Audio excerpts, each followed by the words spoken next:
Hello, welcome to house of Nash. Devdas നമ്മൾ ഒത്തിരി കണ്ടിട്ടുണ്ട്. ദേവദാസിന്റെ പല വേർഷൻസ് നമ്മൾ കണ്ടിട്ടുണ്ട് അല്ലേ.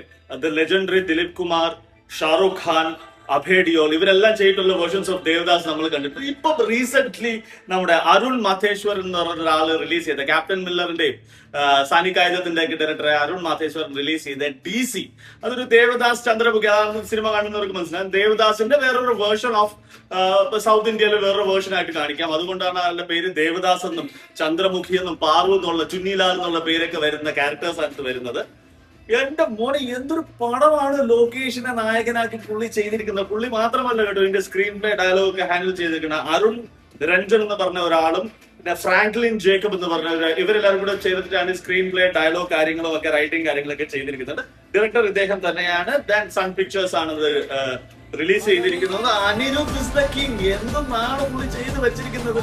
പ്ലേസ്മെന്റ് ഓഫ് ദ സോങ്സ് എങ്ങനെ വേണം, എവിടെ പൾസ് കൊടുക്കണം, കണ്ടുകൊണ്ടിരിക്കുന്ന ഒരാൾക്ക് ഫാൻസിന് തിയേറ്ററിൽ ഇരിക്കുമ്പോ എവിടെ സാധനം വരുമെന്ന് അറിഞ്ഞ പൾസിൽ കൊണ്ട് കൊടുക്കുന്ന വേടന്റെ ഒക്കെ പാട്ടൊക്കെ പ്ലേസ് ചെയ്തിരിക്കുന്ന മോനെ എന്താ റെസ്പെക്ട് ആണ് അവർക്ക് മ്യൂസീഷ്യൻസിനൊക്കെ കൊടുത്തിരിക്കുന്നത് എന്നൊക്കെ മനസ്സിലാവുന്ന ഒരു സാധനമാണ്. സഞ്ജന കൃഷ്ണമൂർത്തി, തന്നെ വാമിക ബി ആൻഡ് ലോകേഷ് കനകരാജ് ഇവരുടെ 3 പേരുമാണ് ലീഡ് ക്യാരക്ടേഴ്സ് ചെയ്തുകൊണ്ടിരിക്കുന്നത്. പിന്നെ നമ്മുടെ മ്യൂസിക് തന്നെയാണ് അതിന്റെ ഒരു സാധനം എന്ന് പറയുന്ന തലൈവാസൻ വിജയൊക്കെ ഉണ്ട് കേട്ടോ. അദ്ദേഹം ഭയങ്കര നല്ലൊരു ക്യാരക്ടർ ചെയ്തിട്ടുണ്ട്. പക്ഷെ ആ പ്ലേസ്മെന്റ് ഓഫ് ദ സോങ്സ് നമ്മൾ മനസ്സിൽ എവിടെയൊക്കെയോ ഒരു മനുഷ്യന് പല രീതിയിലുള്ള വികാരം കാണുമല്ലോ അല്ലേ. അപ്പൊ എവിടെയെങ്കിലും ഒക്കെ ഒരാളുടെ അടുത്തുള്ള ദേഷ്യം, പ്രണയം, അത് ഇത് കാര്യങ്ങളൊക്കെ അങ്ങനെ ഒരു വയലൻസിന് വേണ്ടി വയലൻസ് കാണിച്ചിട്ടില്ല. സ്റ്റൈലിഷ് വയലൻസ് ആയിട്ട് അത് നോർമൽ സാധാരണ രീതിയിലുള്ള വയലൻസ് എവിടെയൊക്കെ വേണോ ആ രീതിയിലൊക്കെ തന്നെ കാണിച്ചിട്ടുണ്ട്. വളരെ എന്റർടൈൻമെന്റ് ആയിട്ട് സൂപ്പർ ഒരു സാധനമാണ്. ഭയങ്കര ഒരു തിയേറ്റർ വാച്ച് സാധനം തന്നെയാണ്. എനിക്ക് ഭയങ്കരമായിട്ട് വർക്ക്ഔട്ട് ആയി. സ്ട്രിക്ട്ലി അഡൽട്ട് പടമാണ്. ചെന്നിരുന്ന ഫാമിലിക്ക് കണ്ടിട്ട് ഇഷ്ടപ്പെട്ടില്ല. കൊച്ചു പിള്ളേരായിട്ട് പോകുന്ന മൂവിയൊന്നുമല്ല.